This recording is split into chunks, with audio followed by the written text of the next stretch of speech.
Que Dios me les bendiga, hermanos y hermanas.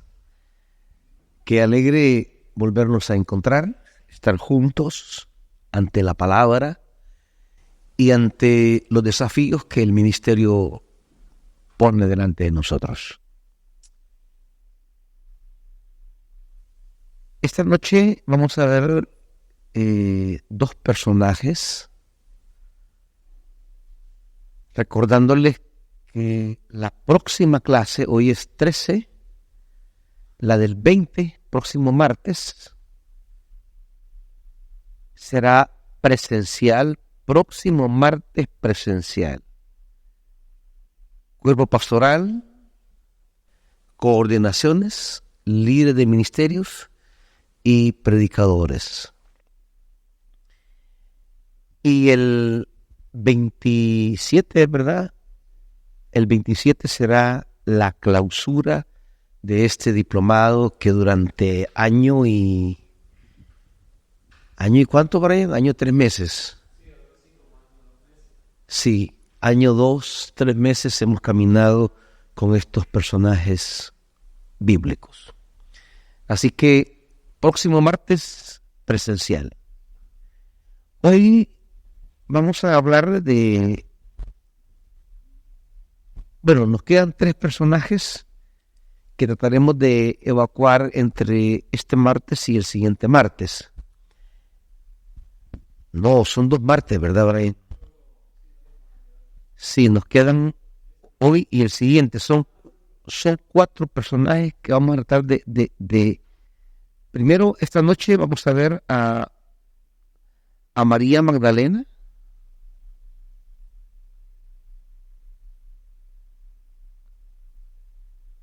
María Magdalena, y veremos a Bernabé. 2 personajes muy discretos en la tradición bíblica, en la tradición cristiana, pero que son fundamentales en el relato bíblico. Y dejaremos para el próximo martes a Timoteo. Vamos a hablar de Timoteo y vamos a hablar de ciertos líderes en la Biblia que más que individuos eran parejas, ¿verdad? Vamos a encontrar muchas parejas. El movimiento de Jesús, hay como una clave en el movimiento de Jesús cuando dice de 2 en 2. Casi siempre nosotros pensamos que son parejas hombres, pero yo creo firmemente que a Jesús no solo lo seguían individuos, sino parejas. Y creo que el texto más elocuente es la alimentación de los 5,000, porque se habla de 5,000 hombres y el texto agrega y dice sin contar mujeres y niños. O sea, el texto está poniendo delante de nosotros con claridad que hay familias que van detrás de Jesús.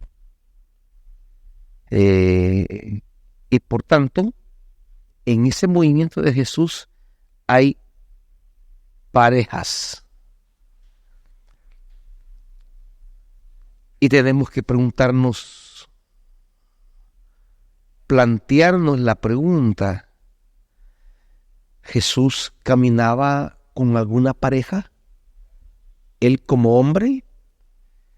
Bueno, son cosas que tenemos que preguntarnos, que tenemos que plantearnos. Al texto hay que preguntarle y que el texto responda por donde camina. Así que esos serán los 4 personajes con los que estaremos cerrando nuestro diplomado en personajes de la Biblia. Bien. Vamos a María Magdalena entonces. Comencemos con esta mujer.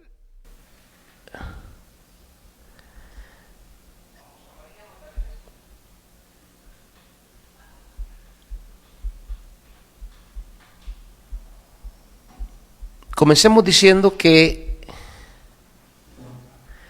cosas que ya hemos hablado, pero las vamos a reiterar. La historia cristiana la ha maltratado.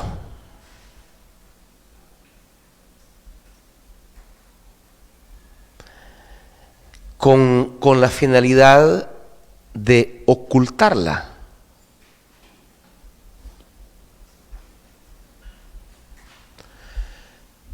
Puesto que la historia cristiana ha dicho cosas de María Magdalena que no son ciertas. Y luego la interpretación cristiana de María Magdalena se volvió cultura. Hay una canción de José Luis Perales que menciona a Magdalena y la menciona en la línea que la tradición cristiana la ha interpretado. ¿Qué queremos decir con que la ha maltratado? Bueno, le ha adjudicado una identidad, una condición que el Evangelio no le otorga.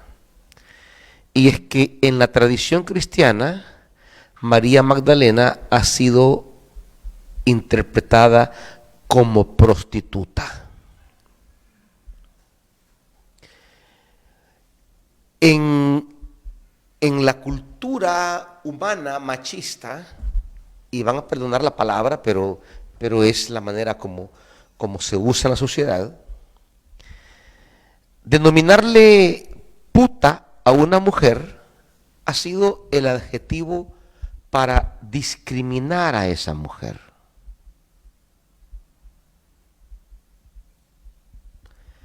Y justamente esta ha sido la lectura que en la tradición cristiana se impuso acerca de María Magdalena, la prostituta. Posteriormente pasa a la cultura, al arte, a la música, a la poesía, pasa María Magdalena con este calificativo de prostituta. Por supuesto, no existe ni un tan solo versículo que identifique a María Magdalena en tal condición. Que la mujer de Lucas capítulo 7, cuando Jesús entra a la casa de Simón, el fariseo, quien le ofrece una cena, aparece una mujer a la que se llama pecadora, indudablemente refiriéndose a su condición moral. Y sí, allí hay una mujer de dudosa reputación moral, pero el texto jamás dice que era María Magdalena. Esa es una interpretación, una adjudicación. Eso es algo que la tradición cristiana se encargó de colocar a María Magdalena. Ahora,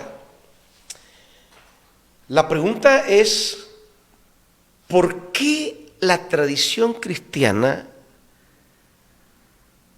tuvo que calificar a María de prostituta? ¿Por qué? Porque ese calificativo la oculta.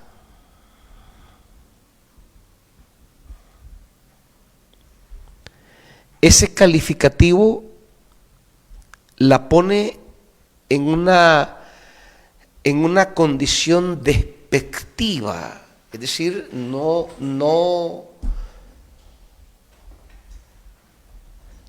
es reconocerle. Claro, ¿por qué?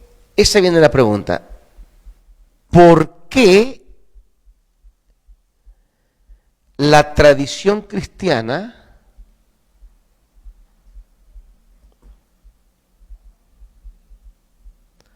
se tomó la molestia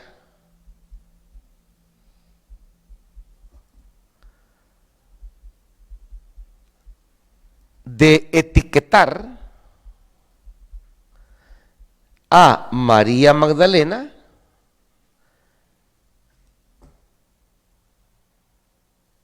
con el adjetivo de prostituta? ¿Por qué?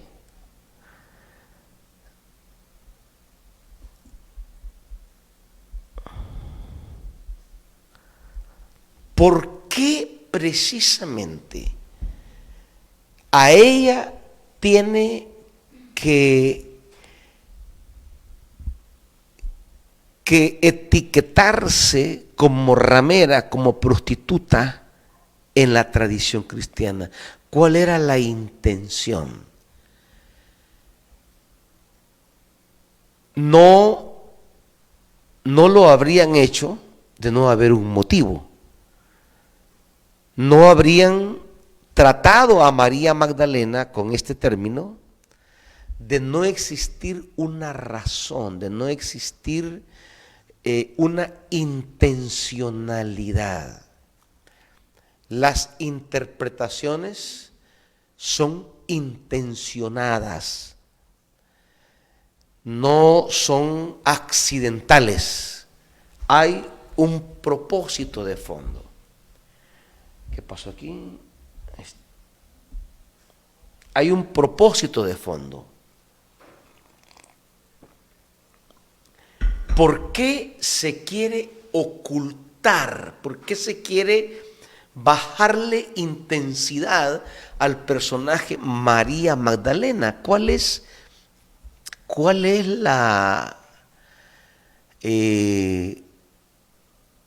la intención de la tradición cristiana?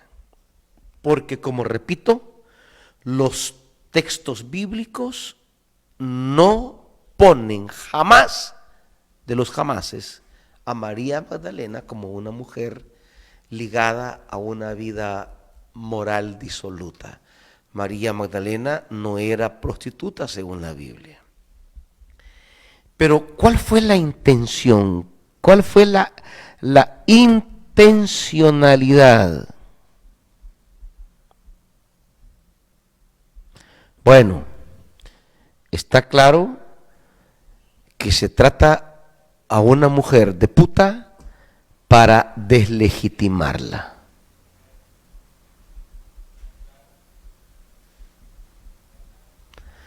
Para restarle credibilidad.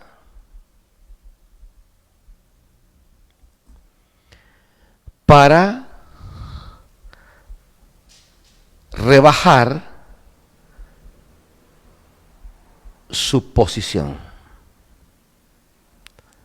para quitarle todo protagonismo.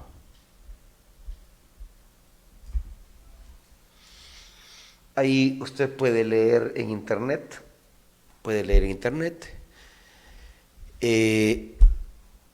tratar a una mujer como puta es un mecanismo de defensa ante un protagonismo, ante una posición que rivaliza frente al varón, porque es el varón el que le atribuye tal adjetivo. Y al colocarle ese adjetivo, el varón quiere ponerla en una posición de estos términos que he escrito aquí: deslegitimarla, restarle credibilidad, rebajar su posición, quitarle todo protagonismo y finalmente marginarla.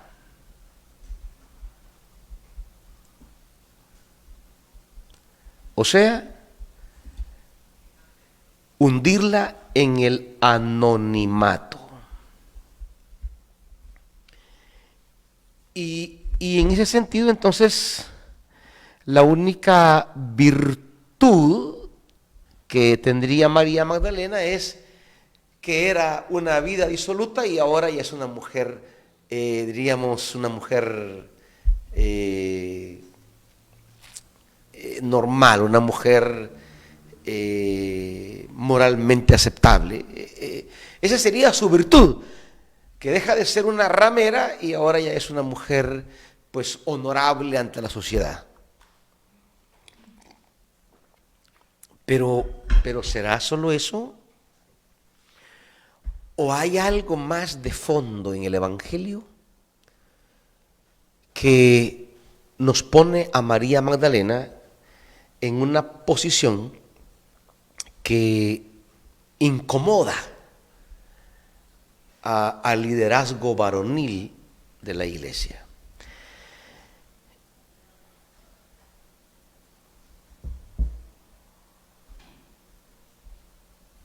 Quiero, en primer lugar, tener los elementos de los evangelios apócrifos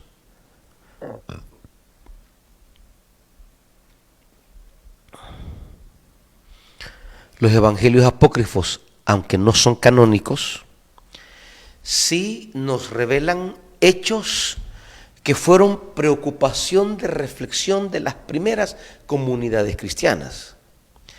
Por ejemplo, la infancia de Jesús. La iglesia se preguntaba cómo había sido la infancia de Jesús. Normalmente los evangelios apócrifos trataban asuntos que los evangelios canónicos no abordaban. Los evangelios apócrifos se escribieron como una necesidad para rellenar aspectos que los evangelios canónicos no planteaban. Por ejemplo, uno de ellos es la infancia de Jesús, la vida de Jesús, porque desde los 2 años no sabemos nada de Jesús hasta los 12 años, y de los 12 años no sabemos nada hasta los 30 años.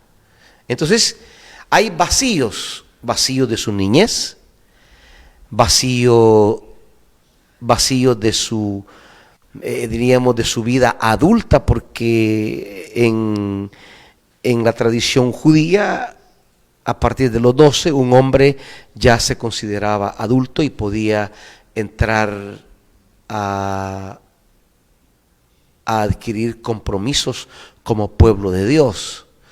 Ya era considerado un varón de Israel y podía asumir tareas como el matrimonio. Usted dirá, ¿y por qué tan jóvenes? Sí, porque acuérdense que el sustento económico no estaba en él, sino en el grupo mayor, que es el del papá. La casa paterna era la que daba sustento a los compromisos que de forma aislada los hijos podían tener. De modo que aunque un muchacho de 12, 14 años no tuviera todo para vivir, la casa paterna tiene todo y él puede disponer de todo eso para su familia. Conceptos distintos a lo que tenemos ahora.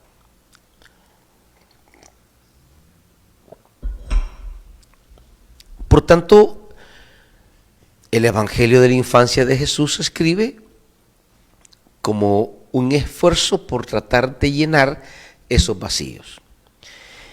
Y uno de los vacíos que los evangelios apócrifos van a tratar de responder es el estado civil de Jesús.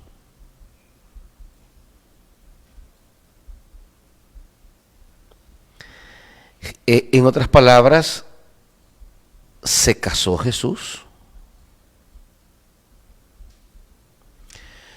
los evangelios canónicos guardan silencio. Se pueden suponer muchas cosas. Desde la cultura judía, un joven ya de 12 a 14 años debía de casarse, debía de tener compromiso con pareja. Era lo culturalmente normal. El silencio de los evangelios canónicos no es argumento para decir que Jesús no se casó. Silencio es silencio, ni sí ni no. Guarda silencio sobre muchas cosas. Y no significa que no había familia detrás de la vida de los apóstoles, por ejemplo. Nunca se va a hablar de la esposa de los apóstoles, pero tenían esposas. Lo dirá el Evangelio al hablar de la suegra de Pedro. Lo dirá Pablo cuando habla de los derechos del apóstol en 1 Corintios. Nos deja entrever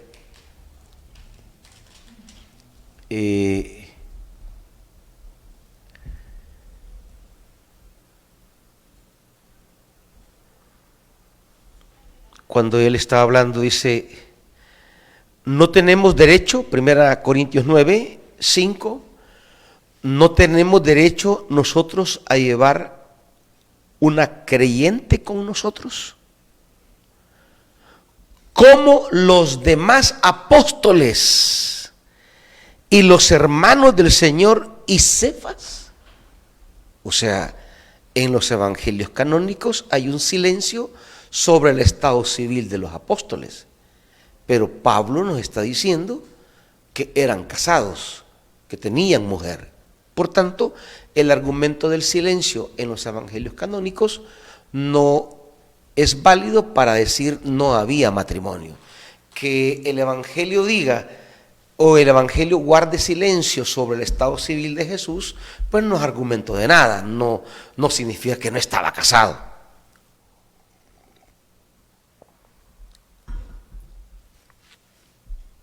Tampoco podemos afirmarlo tajantemente porque el Evangelio no dice que estaba casado, pero el argumento del silencio no justifica nada.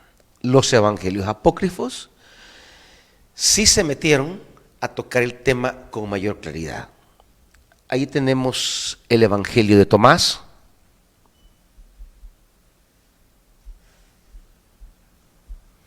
Este evangelio es un evangelio bien antiguo, ¿saben? No crean que es un evangelio viejo. Estamos hablando que el evangelio de Tomás se escribe casi a finales del siglo I o principios del siglo II. O sea, es un evangelio que es contemporáneo a los evangelios canónicos.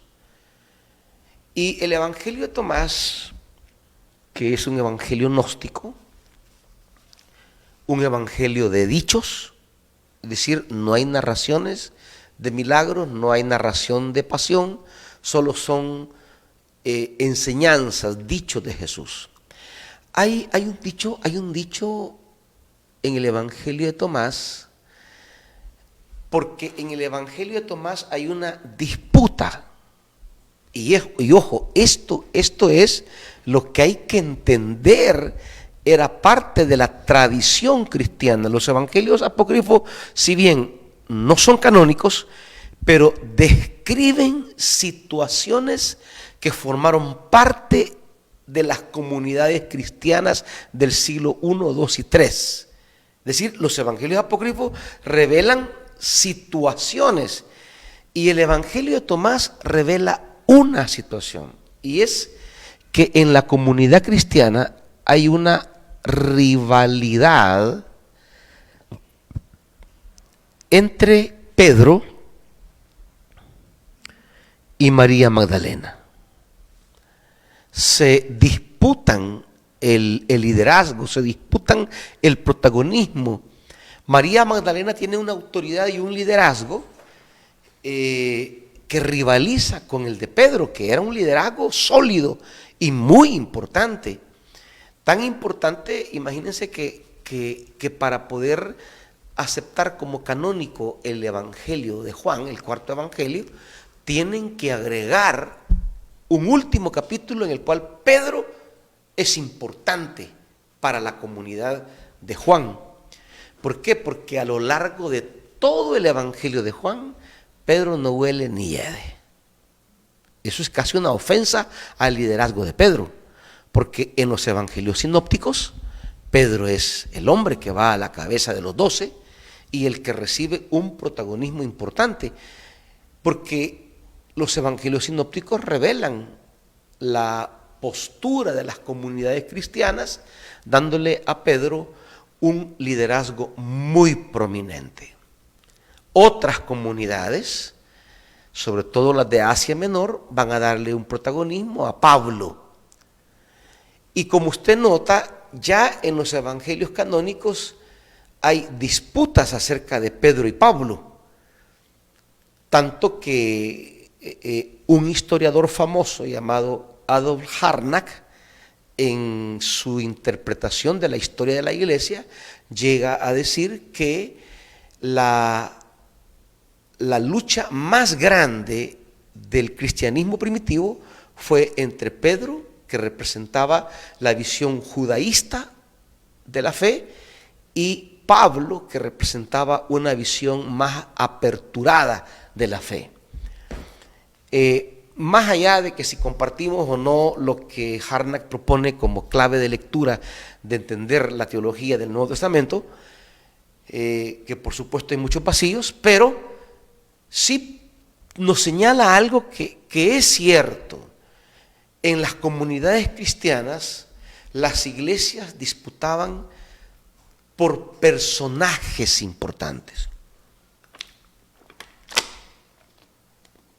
Hubo una inclinación, una tendencia a que las iglesias trataban de apropiarse de un personaje importante que legitimara su comunidad. Así muchos tomaban a Pedro, otros tomaban a Pablo, otros tomaban a Andrés, y fueron tomando. Imagínense que hasta en España a Santiago lo adoptaron y hasta dijeron que Santiago había muerto allí, porque es un fenómeno cultural el que una comunidad adquiera relevancia e importancia apropiándose de un personaje importante de la historia de esa comunidad. Usted lo ve en el país, por ejemplo. Ahí tenemos en el museo militar, que antiguamente era el cuartel Zapote, ahí está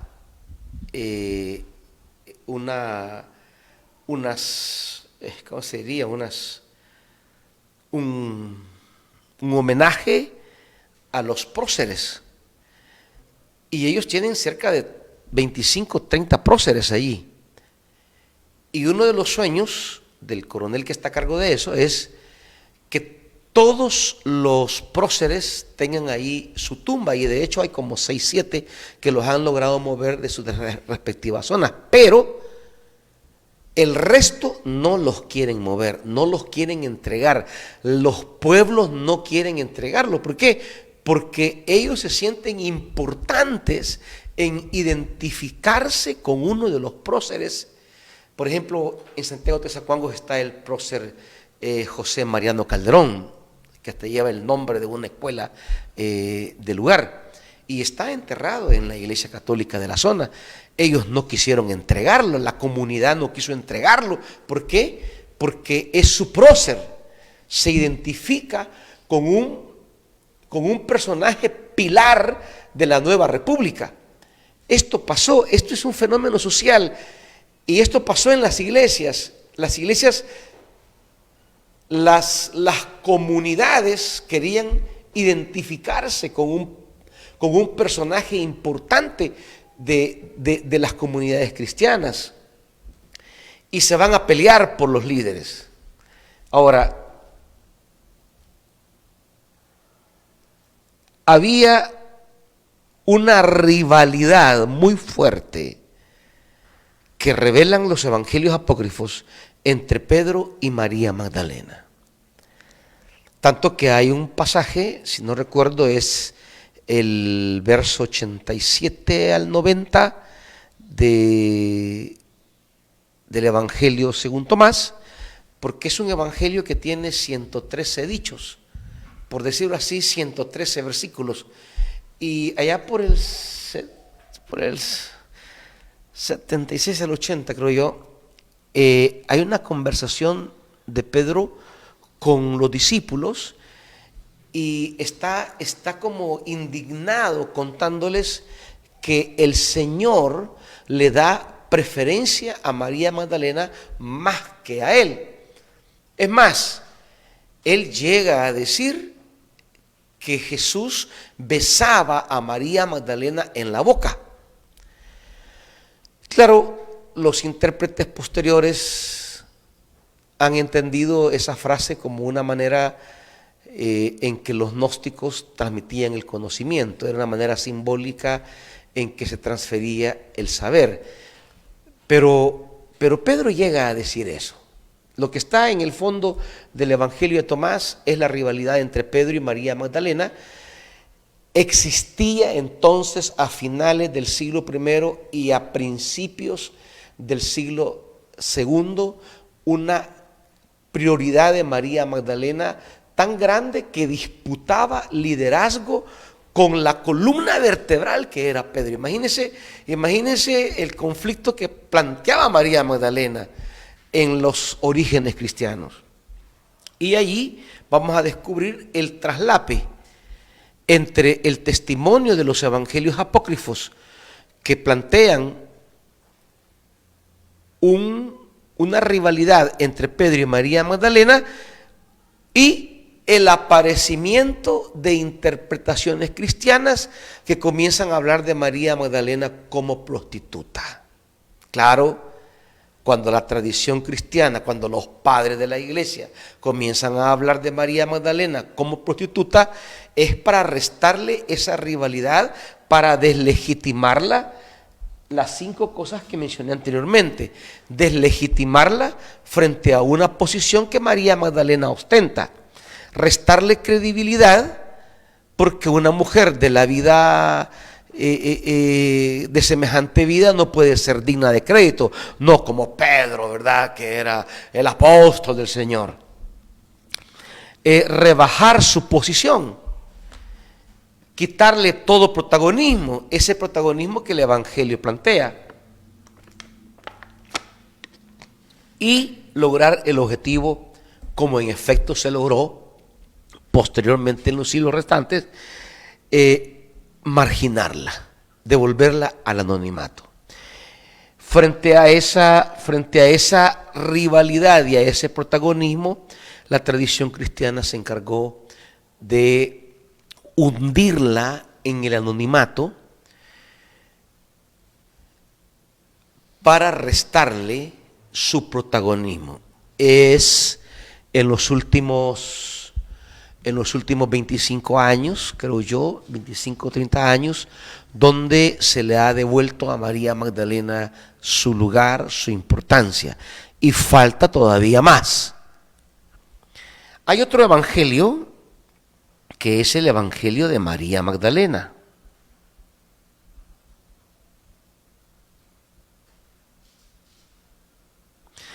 Haceme un favor, Brian, que tengo entre todos mis libros ahí, casi que a este lado.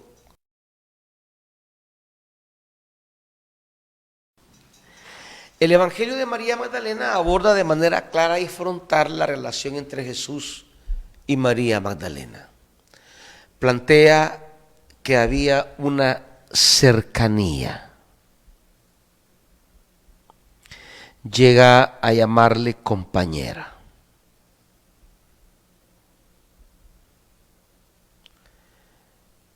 Claro, nosotros los evangélicos no tenemos crisis pensar en un Jesús casado. O sea, no genera, teológicamente no nos genera ninguna crisis. La crisis la ha tenido la tradición católica romana,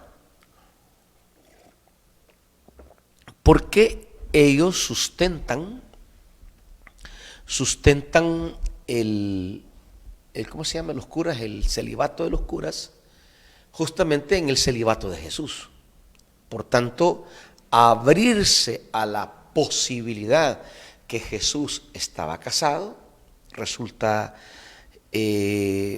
riesgoso para uno de los pilares que hasta hoy mantienen a la Iglesia Católica como una cuestión de entender que el sacerdocio es una cuestión de hombres. Y en esto nosotros somos muy católicos. Yo por eso digo, miren, los evangélicos, tanto que se la pican de ser anticatólicos y paja, son católicos en casi el 90%. Y uno de esos es que la iglesia evangélica es heredera de la concepción católica romana, que el sacerdocio es de hombres. Ese es un principio católico romano, que nosotros heredamos vía la Reforma. La Reforma fue heredera de esa convicción. Y los evangélicos, que se la llevan de tan anticatólicos, paja, son católicos romanos en el ADN. Usted rasca de fondo y son católicos romanos. Y en este tema, la gran masa evangélica es católica romana. Pensar que el ministerio es asunto, en el caso del catolicismo decimos el sacerdocio, en el caso de la iglesia evangélica, el pastorado, decimos es asunto de hombres. Y caemos en unas ridiculeces, ¿saben? Es que las posturas ridículas o las posturas absurdas hacen el ridículo. Por ejemplo, yo estudié en una institución teológica que no reconocía pastoras, y lo más absurdo, como ocurre hoy día en muchas iglesias que no aceptan pastoras, es que tienen mujeres en los institutos bíblicos y en los seminarios enseñando. O sea, imagínense qué absurdos y estúpidos somos como iglesia evangélica. No reconocemos el pastorado de mujeres, pero tenemos mujeres formando pastores. Yo, por ejemplo, en el seminario tuve maestras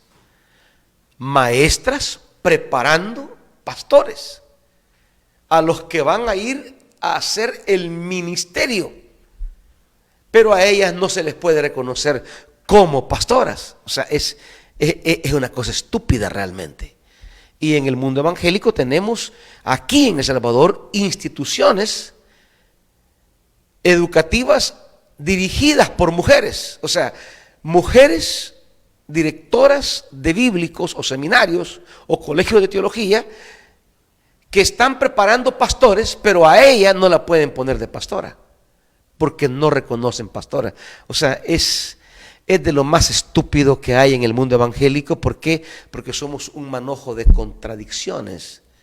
Estamos ahí aferrándonos a ideas que no tienen fundamento bíblico y que ante la dinámica de la realidad del ministerio, las mujeres son tan importantes que terminan apareciendo como protagonistas del ministerio, pero como no les podemos adjudicar un rango de pastores, las ponemos en cargos que creemos no complican con el evangelio.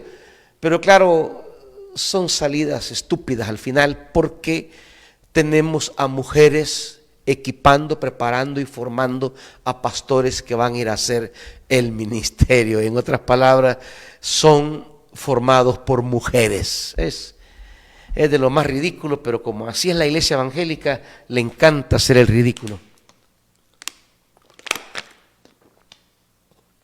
A nosotros no nos complica pensar en un Jesús casado, de ninguna manera.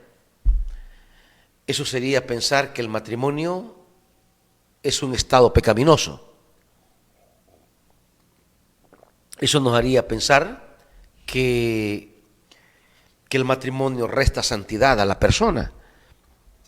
Jesús no es nuestro Salvador por su estado civil.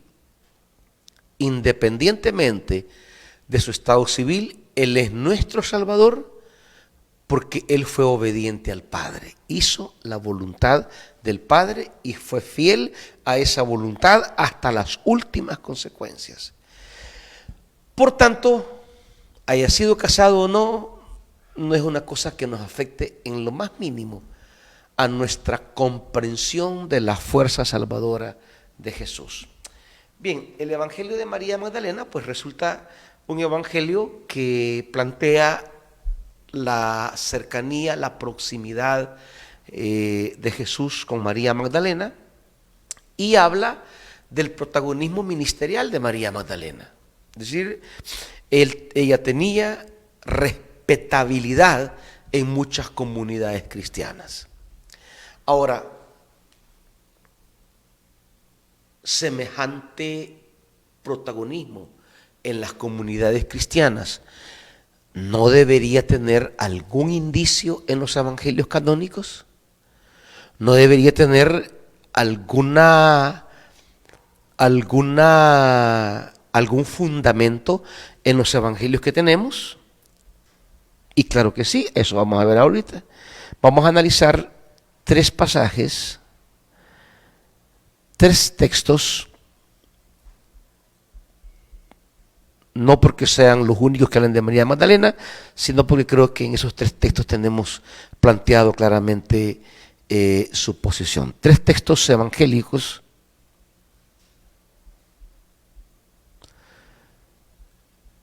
sobre el lugar y el protagonismo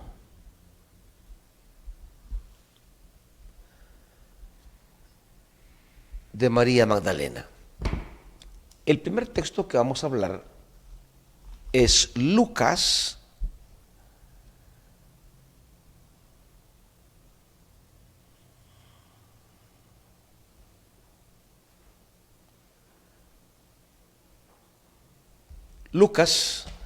capítulo 7, capítulo 8, perdón. Lucas, vamos a abordar 4 textos, disculpe, 4 textos.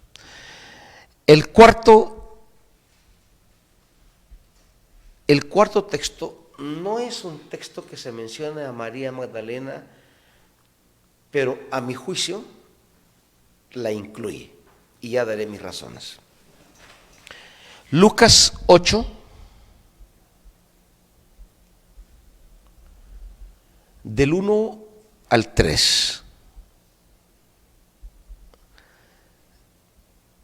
La referencia explícita. Decirle que es de Piñero el libro. Es un café oscuro.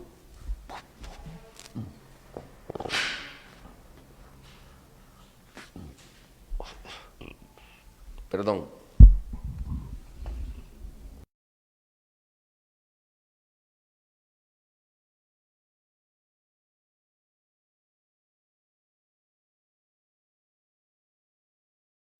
Vamos a leer Lucas 8. Dice, recorrió a continuación ciudades y pueblos, proclamando y anunciando la buena nueva del reino de Dios. Esto es clave porque está señalando el núcleo fundamental del ministerio de Jesús. Jesús, dirá el pasaje, recorría, y hago énfasis en lo que Jesús es, porque lo que viene a continuación quiere hablar esto que se va a decir de Jesús habla más que de Jesús, de los que acompañan a Jesús. Dice, Jesús recorría proclamando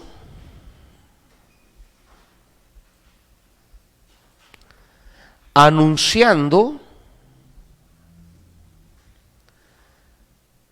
todo esto era por la buena nueva del reino de Dios, dice el texto. O sea, Lucas nos está presentando a Jesús en una tarea novedosa, revolucionaria, y que en esa tarea novedosa y revolucionaria tienen participación no solo los hombres, le acompañaban, dice, los 12.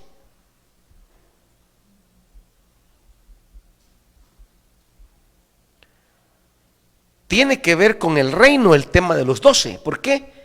Porque el reinado de Dios es la restauración de esa visión que Dios tuvo en el Antiguo Testamento de crear un pueblo que hiciera justicia y derecho, como lo vamos a ver estos meses en el libro de Oseas. Y dice, y algunas mujeres.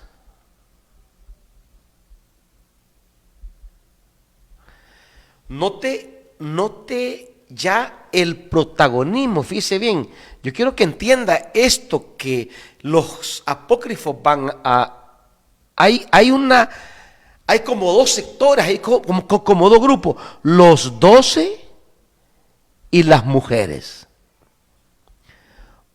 O sea, se enfatiza que en el movimiento de Jesús, usted sabe que usted, cuando habla de ciertos personajes, es porque ocupan cierto protagonismo en el grupo al que usted pertenece. Usted no hará referencia a personajes si estos no son relevantes o no tienen una notoriedad. Entonces, la notoriedad que Lucas plantea, que resalta aquí, al hablar del movimiento de Jesús, resalta dos grupos: el grupo de los 12 y el grupo de las mujeres. Entonces, hay ahí ya un incipiente protagonismo. No creo que plantea una rivalidad como lo va a plantear el Evangelio de Tomás. Quería enseñarles este libro. Este libro creo, Brian, que lo hallamos en PDF también, ¿va? No, lo vamos a mandar si lo hallamos. Se llama, este es un libro de Antonio Piñero, Todos los Evangelios. Es la traducción íntegra de las lenguas originales de todos los textos evangélicos conocidos. No solo los canónicos, sino todos los evangelios. Son cerca de 28 evangelios que tenemos. No crean que solo son los 4. Esos 4 son los evangelios con los que la comunidad cristiana se quedó como evangelios canónicos. Pero al margen de eso tenemos el protoevangelio de Santiago, el pseudo Mateo, el libro de la Natividad de María, la infancia de Jesús, el pseudo Tomás, el evangelio árabe de la infancia, la historia de José el carpintero, el evangelio armenio de la infancia, libro de la infancia del Salvador, el evangelio de Pedro, el evangelio de Bartolomé, el libro de San Juan Evangelista, el libro de San Juan Arzobispo de Tesalónica, tenemos el evangelio de Judas, el evangelio según Tomás, el evangelio según María, el libro secreto de Juan, el evangelio según Felipe, la carta de Pedro a Felipe, revelación de Pedro, revelación a Santiago, sabiduría de Jesucristo, y hay textos fragmentarios de evangelio de los nazareos, evangelio de los hebreos, evangelio, o sea, son cerca de 28 evangelios. Y tenemos unas páginas que nos hablan del evangelio de María Magdalena, volviendo un poco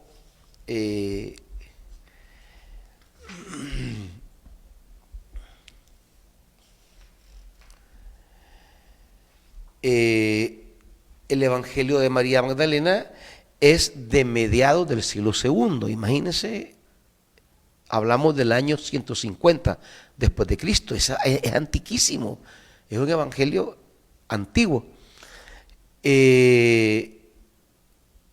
Se ha conservado junto con otros evangelios gnósticos en un código que procede de Egipto, ¿verdad? O sea, esto existe, está ahí en el museo. Y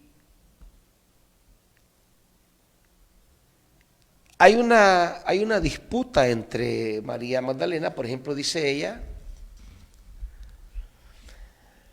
ellos estaban afligidos y oraban abundantemente, hablando de los apóstoles. ¿Cómo iremos a los gentiles? ¿Y cómo proclamaremos el evangelio del reino del Hijo del Hombre si no se ha tenido consideración con él? ¿Cómo se tendrá con nosotros? Fíjese lo que plantea el evangelio que dicen los apóstoles varones. ¿Cómo iremos a predicar? Si no tuvieron consideración de él, ¿cómo lo tendrán con nosotros? Ahora viene María Magdalena. Ese es el protagonismo de María Magdalena. Entonces María se levantó, abrazó a todos, fíjese la maternidad de María, y dice: no lloréis, no estéis afligidos y no dudéis, pues su gracia estará con todos vosotros y os protegerá. Mejor alabemos su grandeza, pues nos ha preparado y, ojo, nos ha hecho hombres, dice María Magdalena. Y agrega el comentario Antonio Piñero: la referencia a la masculinización tiene sentidos para los gnósticos, para quienes la salvación consiste en la reunión del elemento espiritual con su contrapartida angélica. Lo espiritual es visto como femenino y lo angelical como masculina. María dice: nos ha hecho hombres. Fíjese, ¿qué quiere decir ella? Que en los asuntos del reino se habilita aún a mujeres para cumplir la tarea que se les ha asignado.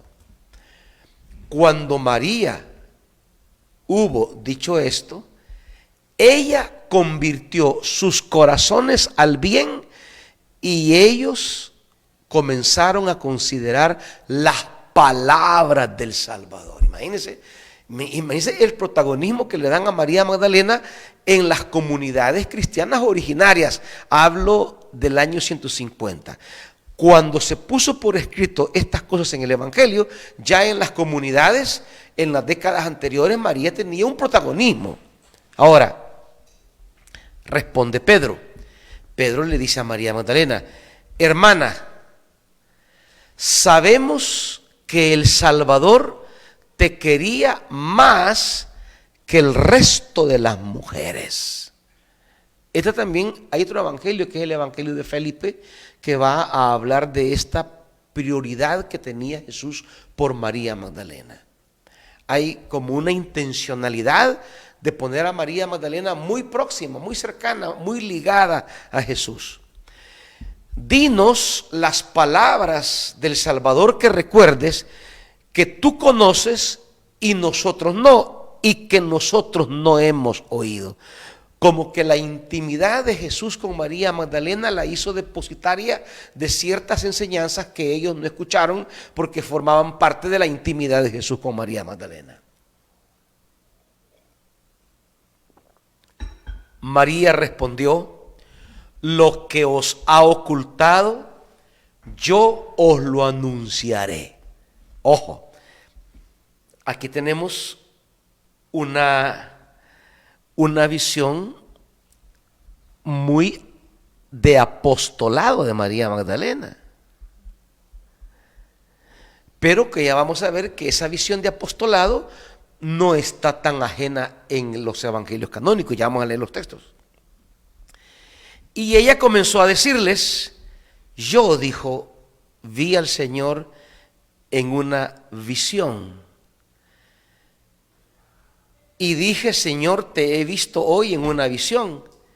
Y él respondió, bienaventurada tú que no te turbas al verme, pues ahí donde está el intelecto, ahí está el tesoro. Una frase que nos recuerda al Evangelio canónico. Yo le dije, Señor, ahora el que ve la visión, ¿la ve en alma o en espíritu? El Señor respondió diciendo, no la ve ni en alma ni en espíritu, sino que el intelecto que está en medio de ellos es el que ve la visión y es el que, y ahí se interrumpe porque el manuscrito pues adolece de corrupción en el sentido que se deteriora y está perdido ese versículo. Entonces, como ustedes pueden ver, y dice más adelante, hablando de María Magdalena, cuando María hubo dicho esto, guardó silencio, así que el Salvador había hablado con ella hasta este punto, porque ella comienza a dar lo que vio el Señor. Por su parte, Andrés respondió y dijo a los hermanos, decid, ¿qué opináis vosotros sobre lo que ella ha dicho? Imagínense, aquí relata el Evangelio el conflicto y la rivalidad. Para mí, dice Andrés, en lo que a mí respecta, no creo que el Salvador haya dicho estas cosas, pues esas doctrinas contienen pensamientos extraños. Pedro respondió y habló sobre las mismas cosas, preguntándole sobre el Salvador. ¿Acaso él habló con una mujer sin que lo supiéramos? Y no abiertamente, de forma que todos nosotros hayamos de volvernos y escucharla. ¿La habrá preferido a ella que a nosotros? Hay aquí una animadversión del grupo Los 12 con María Magdalena. Pero esto ya está en el Evangelio canónico planteado de alguna manera. Cuando Lucas en el capítulo 8 resalta dos grupos que son identificables en el movimiento de Jesús. Los 12 como un liderazgo masculino, pero aparecen las mujeres, que si bien no son nominadas como apóstoles, pero aparecen con un protagonismo inusitado en la tradición judía. ¿Por qué? Porque la buena nueva del reino de Dios reconoce hombres y mujeres en el protagonismo. María reacciona. María se puso a llorar y dijo a Pedro, Pedro, hermano mío, ¿qué piensas? ¿Piensas acaso que yo he excogitado sola estas cosas en mi corazón y que miento en lo que concierne al Salvador? Entonces Leví, fíjense bien quiénes son los que participan en el diálogo, los apóstoles y María Magdalena. Leví dijo a Pedro, Pedro, vos desde siempre has sido colérico. Ahora te veo ejercitándote contra la mujer al modo en que lo hacen los adversarios. Si el Salvador, fíjese bien esto, es que esto es teología evangélica. Si el Salvador la ha hecho digna, ¿quién eres tú para rechazarla? Entonces tenemos que preguntarnos, esta frase de Leví en el Evangelio de María Magdalena, ¿tiene sustento canónico? Ya vamos a ver que sí. Mateo capítulo 20, Juan capítulo 20. Con seguridad el Señor la conoce bien, dice Leví.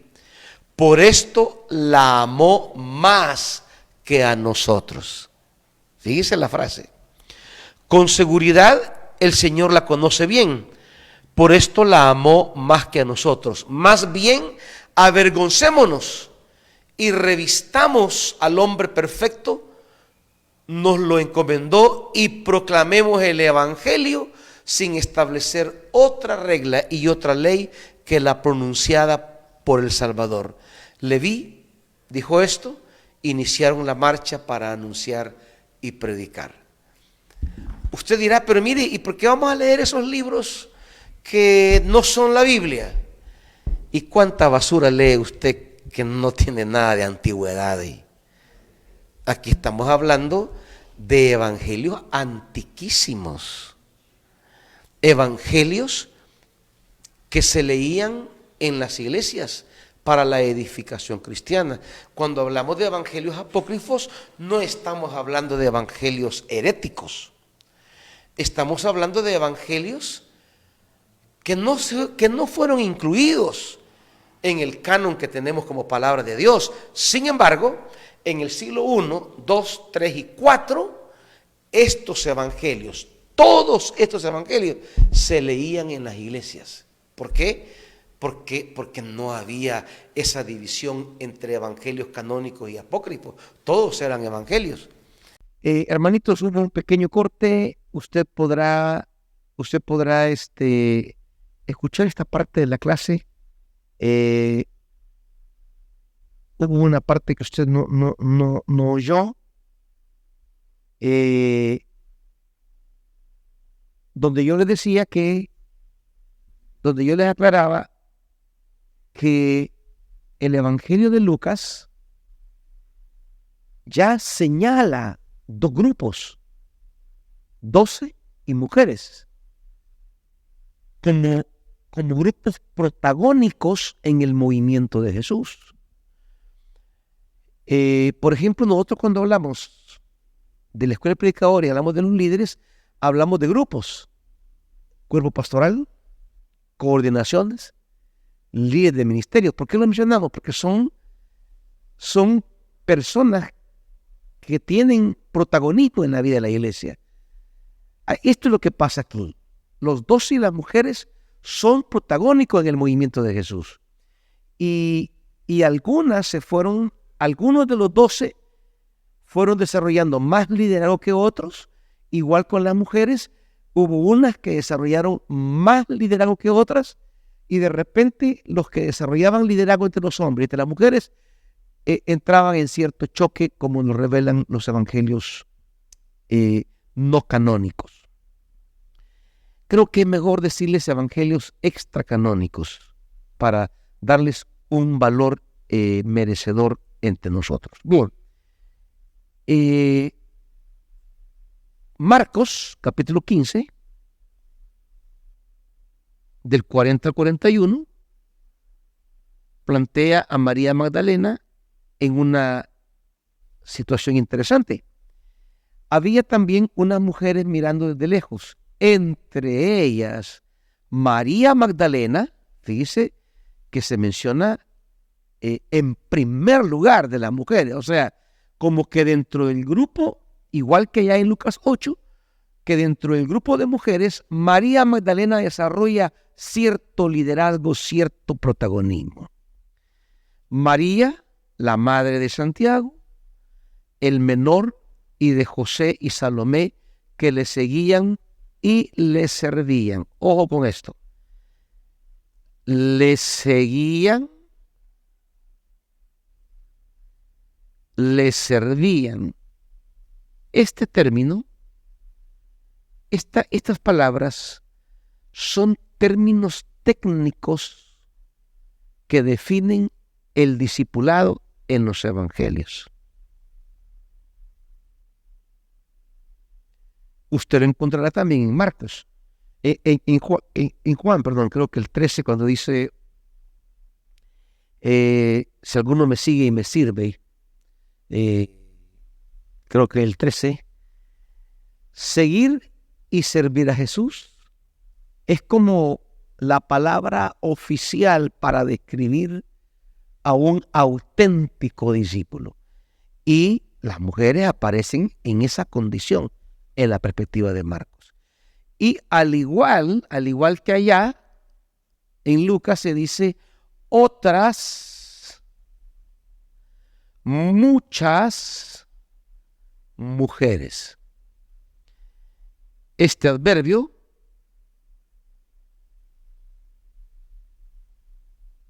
aparecerá también en Lucas, muchas mujeres. Entonces encontramos en Marcos que otorga a María Magdalena el rango, digamos, de una auténtica discípula de Jesús. Voy a avanzar por el tiempo porque se me va. Luego tenemos el pasaje clásico de Juan 20. Quisiera extenderme más en el análisis de los textos, pero ya el tiempo me comió y ni siquiera vamos a tocar a Bernabé. Resulta que el Evangelio de Juan, como el resto de los canónicos, de los sinópticos, otorga a María Magdalena un lugar importantísimo en la resurrección. Y es Juan el que destaca de una forma más clara el rol de María Magdalena en esta nueva faceta de Jesús. Es la faceta del resucitado.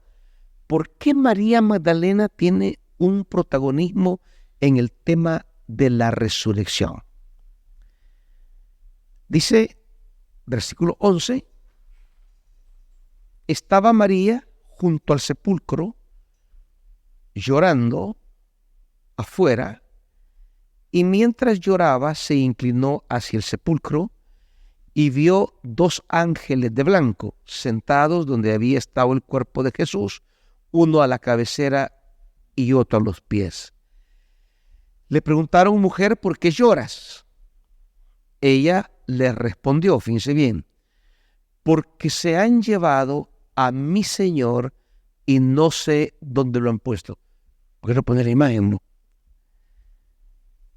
Dicho esto, se volvió y vio a Jesús de pie, pero no sabía que era Jesús. Pero no sabía que era Jesús, es la frase que nos anticipa que María Magdalena y Jesús se van a conocer en un plano que no se conocían. Este es el mismo Jesús, pero es a la vez otro Jesús. Tanto que alguien tan cercano como María Magdalena no le logra identificar. Ahora, le preguntó Jesús: mujer, ¿por qué lloras? ¿A quién buscas? Esta es una pregunta clave, es como una llave que hay que manejar en todo el Evangelio de Juan. Aparecerá creo que 4 o 5 veces a lo largo del Evangelio esta pregunta: ¿a quién buscas? Y es una pregunta puerta. La frase ¿a quién busca? Es como la pregunta técnica que abre la puerta a la intimidad con Jesús, a una experiencia nueva de discipulado. Arranca en el 1:39 de Juan, cuando Jesús le pregunta a los discípulos: ¿qué buscáis? Y se va a repetir a lo largo del Evangelio en 4 o 5 oportunidades, siendo esta la última. ¿A quién buscas? Porque es la puerta que abre Jesús para entrar a un nivel de intimidad, de descubrir una nueva identidad por parte de la identidad de Jesús y para ella en particular como mujer. Ella, pensando que era el encargado del huerto, le dijo: Señor, si te lo has llevado, dime dónde lo has puesto para que yo me lo lleve. Quisiera ahondar en esta frase, que yo me lo lleve, pero no puedo por el tiempo, pero es maravillosa. Jesús le dijo: María. Mientras ella es llamada mujer, ella está en el plano del no saber. El ángel le dice mujer, pero ella no sabe. No sabe dónde está el Señor, no sabe dónde lo han puesto. Cuando Jesús le dice María, ella no sabe que es Jesús. Ella piensa que es el hortelano. Mientras se refieren a ella en su condición de mujer, ella no entra en la intimidad con Jesús. Pero cuando Jesús le dice su nombre, y esto es clave en la comprensión judía de intimidad. El nombre es acceder a la persona. Por eso, cuando Jacob le dice, dime tu nombre, él no le da el nombre. Cuando Moisés le dice al Señor, y si me preguntan por tu nombre, tampoco le da un nombre. Más que un nombre, lo que le da es una forma verbal. Yo seré el que seré. Eso es lo que le dice. No le dice nombre, porque nombre es captar a la persona, es acceder, interiorizar a la persona. Por eso el hombre le puso nombre a las cosas. Y en la medida que le ponía nombre,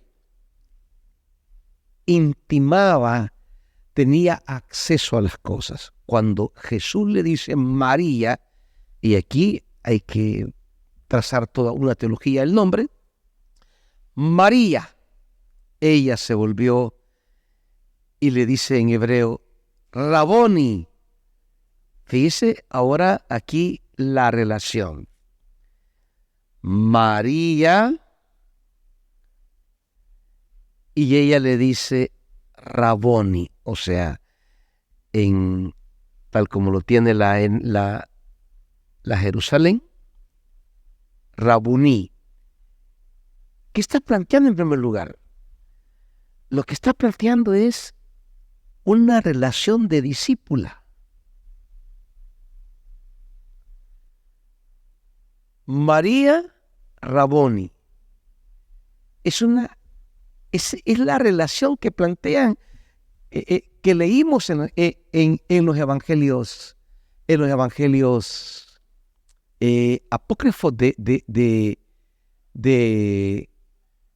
respecto a María Magdalena. Esa relación próxima de Jesús enseñándole cosas a María Magdalena. Esa es la relación que está planteada aquí. Una relación de discipulado. Dejo esto aquí porque el tiempo ya no puedo más. ¿Qué quiere decir maestro? Replicó Jesús, deja de tocarme, que todavía no he subido al Padre, pero vete donde mis hermanos y diles, subo a mi Padre, vuestro Padre, a mi Dios y a vuestro Dios. Este versículo ha sido tan mal entendido como que María no podía tocar a Jesús porque era glorificado. No tiene nada que ver con eso. Lo que Jesús está diciendo es, cálmate, yo todavía no me voy. Eso es lo que quiere decir, ¿verdad? Deja de estarme tocando, porque esa es la idea. Deja de tocarme, no es como dice la Reina Valera, no me toques. No. Es que María lo estaba abrazando. María se estaba aferrando a él. Y Jesús le dice, deja de tocarme. ¿Por qué? Todavía estaré contigo un tiempo más. Todavía no me voy. Esa es la idea. Y hay algo más importante, le dice a él. Más que tocarme, abrazarme, claro, tenemos que ver la reacción de María al verlo vivo, cómo ella se le fue con todo a Jesús. Pero Jesús le dice, hay algo más importante. Ve,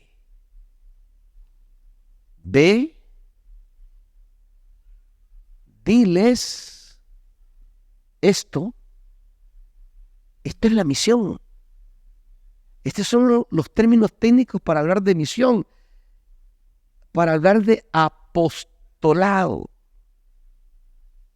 Ella es discípula y ella es apóstol. Ella ha cumplido la relación de ser discípula y ahora es comisionada por el resucitado a anunciar a anunciar la resurrección. Y María, en tercer lugar, fue, dice, y dijo a los discípulos: he visto al Señor. Pero quiero que entiendan que esta frase no es he visto al Señor así como que lo vi pasar. No, no, no. Este es el término técnico que las comunidades cristianas originarias usaban como señal de apostolado. No sé si me entienden esto. Cuando alguien hablaba del sello apostólico, usaban la frase he visto al Señor. O sea, no es solamente decir lo vi así, no. Es el término técnico que la acredita como apóstol. No tengo tampoco el tiempo para mostrárselo a lo largo de la Biblia, pero un ejemplo nada más. ¿Cuál es la base del apostolado paulino? Dígame, según la Biblia. ¿Cuál es la base en la que Pablo sustenta su apostolado? En esta frasecita: he visto al Señor. Esta frase, entonces, es como, hay que ponerla como entre comillas, como lo hace la Jerusalén, porque es un término técnico de apostolado. María, entonces, fue discípula y ahora es apóstol. Y termino. Hoy se me fue el tiempo. Solamente, aunque no se menciona, solamente quiero decirle, en Hechos de los Apóstoles 1,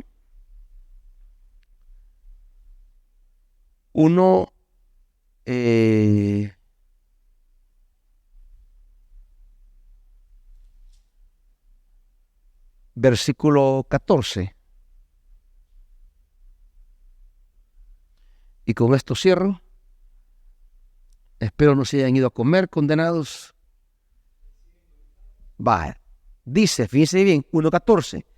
Todos ellos perseveraban en la oración con un mismo espíritu, en compañía de algunas mujeres. Y fíjese cómo las mujeres aparecen inmediatamente después de los apóstoles, a quienes ha mencionado en el versículo anterior, en el 13, cosa que hace Lucas, cosa que hará Juan, porque son los dos grupos emergentes de liderazgos. Y aunque no se menciona a María Magdalena, yo no puedo dudar que en esta frase de algunas mujeres que se viene repitiendo en Mateo, Marcos, Lucas y Juan, allí está incluida María Magdalena. Esto conectaría a María Magdalena con Pentecostés. ¿Me entienden? Así que María Magdalena es esa mujer que desde su servicio a Jesús logra convertirse en un apóstol, en una evangelizadora, en una mujer decisiva para las primeras comunidades cristianas. No fue su cuerpo, no fue su género, fue seguir y servir a Jesús, porque ese es el nuevo distintivo en la comunidad cristiana. Es esta frase, seguir y servir a Jesús, la que hará que Pablo diga en Jesús, ya no hay varón ni mujer. Porque en Jesús los apóstoles y las mujeres son un grupo de liderazgo protagónico, decisivo, en el aprendizaje de la buena nueva y en la misión que Dios encomienda a su iglesia. Que Dios me le bendiga.